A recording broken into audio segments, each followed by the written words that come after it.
En 1990, un jeune adolescent nommé Christopher passe un test sous le regard attentif d'un professeur. Étonnamment, il résout le problème en quelques minutes. Une fois terminé, il retrouve sa sœur Michelle, qui lui rapporte que, selon le professeur, le test qu'il vient de passer a pris 3 jours à Einstein. Christopher avoue à Michelle qu'il ne veut pas aller à l'université. Il n'a passé ce test que par peur de décevoir leurs parents, bien qu'il ait été curieux de mesurer ses capacités. Il se sent pas prêt pour les études, mais Michelle l'encourage, convaincu qu'avec son intelligence, Chris changera un jour le monde. Après ces paroles insistantes, il acquiesce. Il pourrait bien y arriver.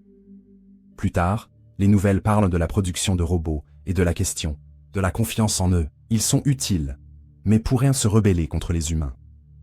On rapporte qu'un robot publicitaire a vandalisé un mémorial de guerre, ignorant l'ordre du président de retourner au travail. La coalition pour l'égalité des robots a déclenché des manifestations violentes à travers l'Amérique. Ces actes exigent une réponse ferme. Dès aujourd'hui, le pays est en guerre contre les robots. Tout citoyen américain cachant un robot sera accusé de trahison. Pendant 2 ans, l'humanité a mené cette guerre et perdait, jusqu'à l'apparition d'Ethan Skate. Il pensait que les humains avaient besoin d'une avancée majeure et a créé le Neurocaster, un dispositif reliant l'esprit humain à des corps de drones mécaniques. Cela a permis aux humains de combattre les robots avec leurs propres armes. En quelques semaines, la guerre s'est terminée, et le chef des robots, M. Cacahuète, a signé un traité de paix avec le président américain Clinton sur la pelouse de la Maison-Blanche. Tous les robots ont été confinés dans une zone d'exclusion dans le désert du sud des États-Unis, dont ils ne pouvaient s'échapper. Cependant, la technologie qui a remporté la guerre a transformé la vie humaine. Le réseau du Neurocaster permet à l'esprit d'une personne d'être à 2 endroits à la fois, travailler et se divertir. Son créateur, Ethan Skate, appelle cela la liberté. En 1994, Michelle discute avec son père adoptif, Ted, qui est dans un corps de robot, via un Neurocaster. Il exige qu'elle étudie davantage pour qu'il touche une prime. Il l'a adoptée uniquement pour le profit, et leurs relations sont, sans surprise, tendues. Michelle intègre une nouvelle école où tout le monde utilise des Neurocasters en classe. Lorsqu'on lui ordonne de porter l'appareil, elle refuse et se retrouve dans le bureau de la directrice. Cette dernière l'informe que le Neurocaster est obligatoire à partir de la 3e et menace d'appeler sa mère. Michelle lui demande de vérifier son dossier, qui indique que ses parents et son frère sont morts dans un accident de voiture. Cette nuit-là, elle rêve qu'elle conduit une voiture avec son frère lorsqu'il percute un cerf, causant la mort de sa famille. Michelle se réveille brusquement à cause d'un bruit fort et va vérifier. Elle découvre un robot dans la grange, panique et court prévenir Ted. Elle tente de le déconnecter de son Neurocaster, mais n'y parvient pas à temps. Un robot, Cosmo, issu du dessin animé préféré de Christopher, entre dans la maison. Elle lui crie de rester loin, mais il ne peut pas parler. Il montre un trou dans sa tête, demandant une réparation. Michelle insère habilement un tournevis dans sa tête, et le robot parle immédiatement avec des phrases du dessin animé. Il pointe une photo de son jeune frère, puis lui-même, comme pour dire qu'il est Christopher. Dans une lutte pour la photo, Michelle pousse accidentellement Cosmo. Ted apparaît, furieux, sachant que si les autorités trouvent un robot chez eux, ils seront arrêtés pour trahison. Ted pousse Michelle, ce qui met Cosmo en colère, et ce dernier le repousse. Ted attrape un club de golf et attaque Cosmo, mais il est repoussé et se coupe le front. Il appelle la police, mais Michelle l'assomme avec un taser. Elle et Cosmo montent dans la voiture de Ted, où Cosmo retire un traceur de sa cheville à sa demande. Ted, contrôlant un robot, les poursuit, mais il s'échappe. Michelle interroge Cosmo, qu'elle croit être Christopher, et il répond par des hochements. Il est vivant, mais en danger. Quand elle demande où le trouver, il montre le logo de Centre, l'entreprise qui fabrique les Neurocasters. Par des gestes, il indique qu'un docteur à lunettes sait où est Christopher. Michelle se souvient d'un médecin à lunettes qui lui a annoncé la mort de son frère. Lorsqu'elle demande où est le docteur, Cosmo pointe une carte, indiquant la zone d'exclusion où les robots sont confinés. Michelle trouve des colis dans le coffre de Ted, contenant des marchandises de contrebande de la zone, marquées comme venant de Nouveau-Mexique. Ils s'y rendent. Au Nouveau-Mexique, ils se cachent dans une ruelle, après avoir repéré un camion. Ils observent le chauffeur ouvrir un compartiment secret rempli d'argent. Un robot contrôlé par un humain apparaît. Le chauffeur, John, est un contrebandier vendant une arme au robot. Soudain, l'acheteur menace John avec cette même arme. John prononce la phrase codée « Je suis choqué » et après un bref délai, son robot, Germe, tire sur l'acheteur robot avec un taser, le désactivant. Il le traîne hors de la route. Pendant ce temps, Michel et Cosmo se glissent dans le camion. John et Germe arrivent à leur base à la frontière de la zone d'exclusion, où ils stockent des marchandises de contrebande. Michel et Cosmo s'infiltrent dans l'entrepôt et espionnent les contrebandiers. Mais Cosmo heurte accidentellement un jouet musical, révélant leur présence. Michel dit à John qu'ils doivent entrer dans la zone d'exclusion. Il l'avertit que seule la mort l'y attend.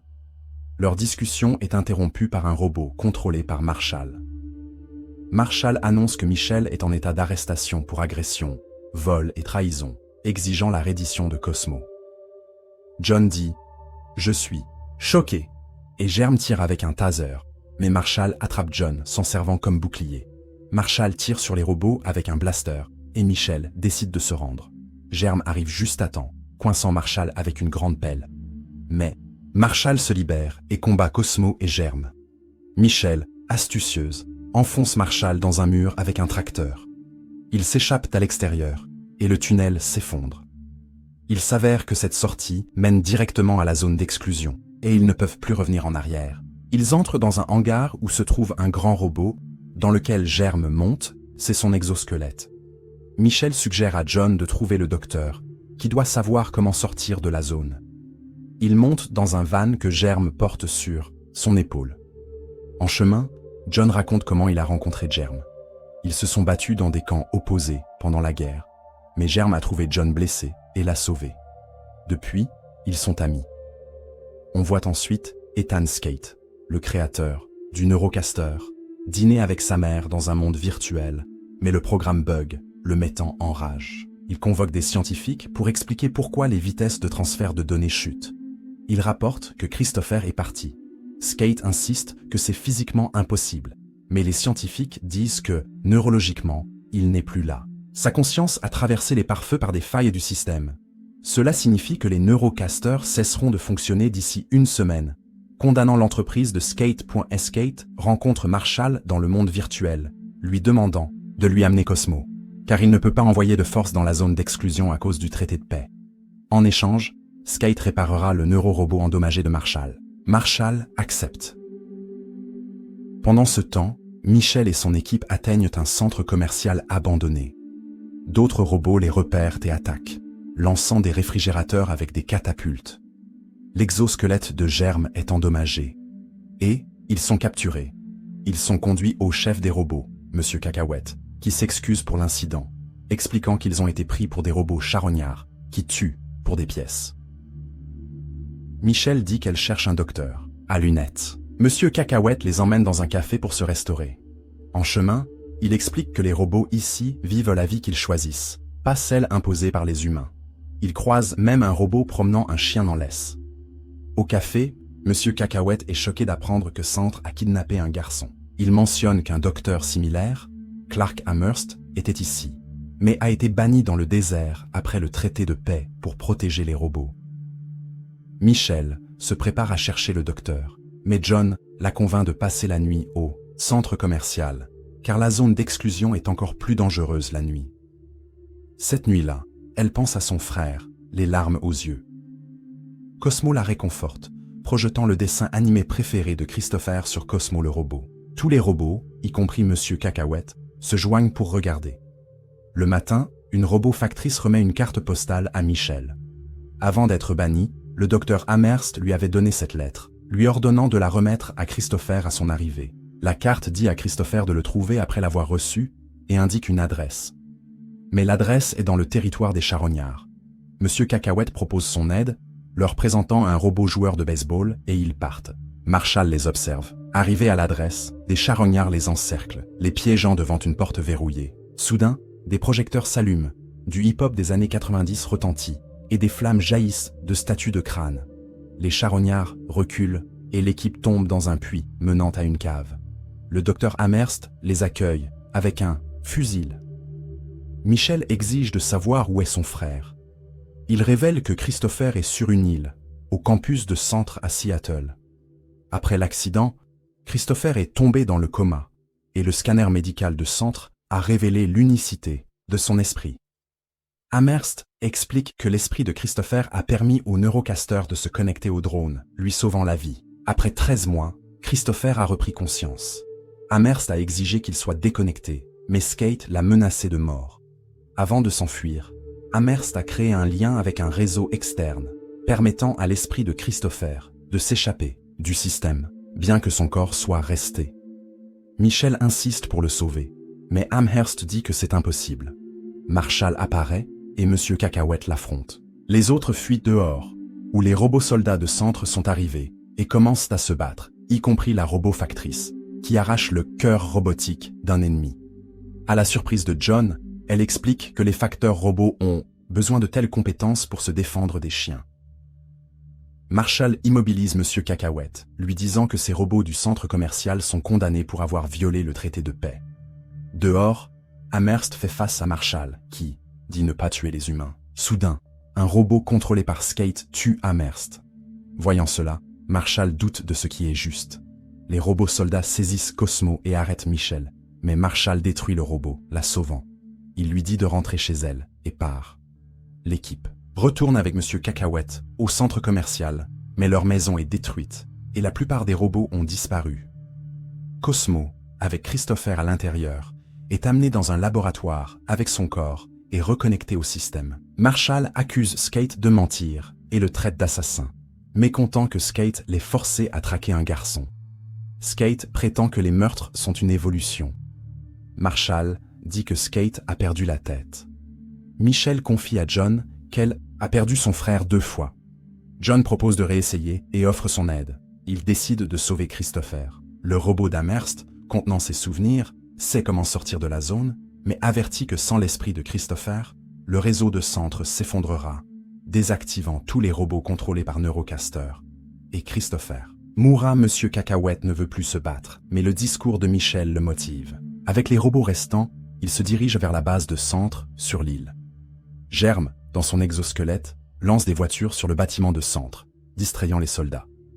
Pendant ce temps, Michel et un robot médical s'infiltrent dans le bâtiment. Les soldats de Skate détruisent l'exosquelette de Germe, mais il en sort un légèrement plus petit. L'armée de Monsieur Cacahuète arrive avec des catapultes, déclenchant une bataille massive. Michel atteint le laboratoire, où un robot inoffensif utilise une voix menaçante pour effrayer les scientifiques qui s'enfuient terrifiés. Skate, mais un Neurocaster Premium, prend le contrôle d'un puissant robot soldat et rejoint le combat.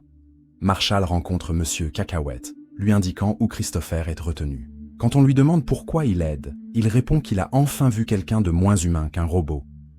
Michel met un Neurocaster et rencontre Christopher dans un monde virtuel.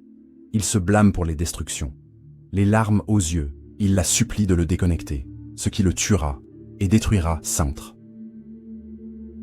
Skate détruit un autre exosquelette de Germe, mais Germe en sort un plus petit, pour être à nouveau endommagé. Michel ne peut se résoudre à déconnecter Christopher, mais il insiste. Il s'enlace pour se dire adieu, et elle respecte son souhait, le déconnectant. Tous les drones se désactivent. John célèbre la victoire, mais pleure la désactivation de Germe. Puis Germe sort d'un autre exosquelette, cette fois une version de 20 cm. Les nouvelles se répandent dans le monde entier sur la désactivation des Neurocasters et sur le fait que Skate retenait un garçon captif à des fins malveillantes. Skate est arrêté. Le lendemain, Michel enregistre un message vidéo pour le monde, expliquant pourquoi les Neurocasters ont été désactivés. Elle dit qu'ils causaient plus de mal que de bien, privant les gens de sentiments et de liens à cause d'une présence illusoire. Dans le dernier plan, on voit le robot Cosmo dans une décharge. Mais soudain, dans le reflet d'une flaque, on le voit bouger. Qu'avez-vous pensé du film? Laissez un commentaire, mettez un like et abonnez-vous à la chaîne.